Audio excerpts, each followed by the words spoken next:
So I have a lot of people that ask me about getting into investing, and basically people have questions about financing investments. And there's a lot of creative ways to finance investments where you don't have to have a ton of cash. You don't have to have $200,000 in cash built up. So today I have Laura Chapman here from CMG, and she's gonna help us because I'm ready to buy another investment also. So Laura, help me. All right. There's your mic.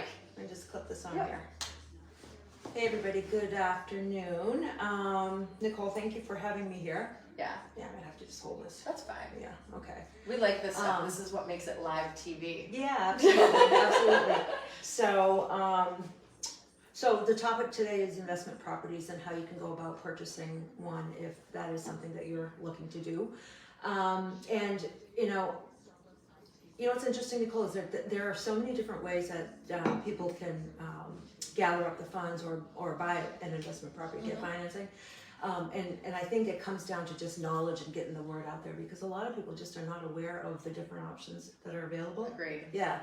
So I'm going to talk about a proprietary program that we have at CMG that is really very cool. But before we go down that road, just so that people know, there are other options in places where they can access the funds to do the down payment on the investment property. Okay. And one of the quickest and probably the best ways to do that is if you have a primary home or a second residence, is to tap into the equity that's available in that property. So you can do a home equity loan, a home equity line of credit, or you could do a cash out refinance. And Okay, so that makes sense, yeah. And with the market, the way it's been, and the values having increased Oh my as God, much, yeah. people are sitting on a lot of equity, and a lot of times they don't even know it. Yeah, so that's one way that they can do it. Probably my most favorite way of having folks buy investment properties, and I have a lot of people coming to us for investment properties and second homes, specifically because of this loan program that we have. It's called, and it's proprietary to CMG Home Loans, but it's called the all-in-one loan, and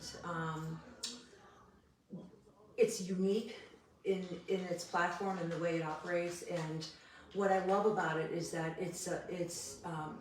well, first of all, it's a sweep account. So what it does is it combines your checking account and your mortgage all into one program.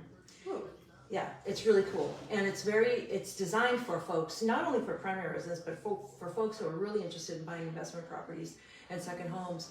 Because what it does is that it's designed to help you pay your interest off to pay your mortgage off in record time. Because what it's doing is it's sweeping your available funds that you deposit into that account every day into the mortgage side of the account and paying down the principal balance immediately.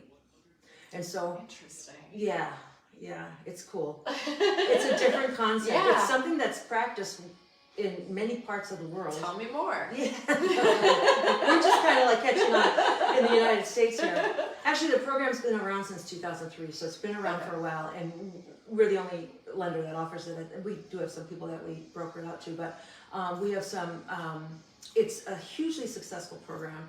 So for instance, just to give you an example, if you're buying in an investment condo for, let's just call it $800,000, and you want to put down a couple $100,000, you're starting out with a mortgage of $600,000.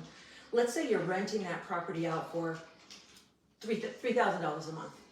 That rental income is going to go into that account every month, and then at the end of every day, whatever monies you have going into that account move over into the mortgage side of the account, and it's going to pay down that principal balance right away. So you're accruing interest on a lesser balance on a daily basis. Interesting. Yeah, and it's simple interest.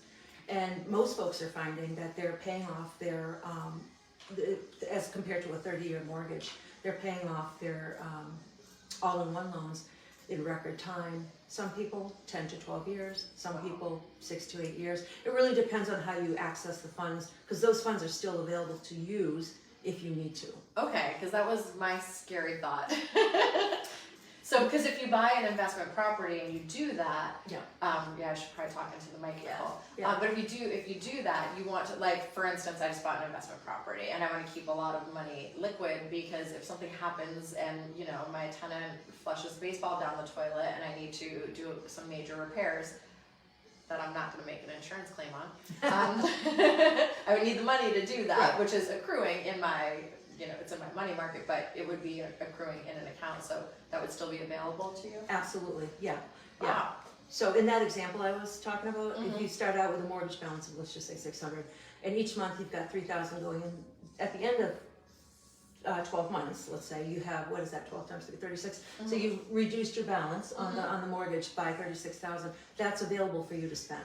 Okay. So your tax bill that comes in, you want Okay. to pay it. You want to pay it from that account. Okay. Because it's an investment property. Weird. Yeah. No, weird and good. Yeah, I know, it's so cool. Like, Weird it's so and good. interesting. Yeah, yeah. Really interesting. Yeah. Awesome. It's a very, very popular program for investment properties, second homes. In fact, I have one now for a second home. Mhm. And it's not for the everyday Yeah. person. It does have some more stringent requirements to qualify for the program. Okay. They're very strict about their debt to income ratios, but people who are buying investment properties tend to have really good credit and, Yeah. you know, Yeah. have some assets and funds that they're working with. Right. Right, And so- are pretty well versed on those aspects also. Yeah. So Yeah. if you're buying in investment properties, it's still pretty consistently that you have to have 20% to put down? Depends on the property. Okay. So if it's a condo, investment property, I want to say it's 10% Okay. on the all-in-one program. Okay. Okay.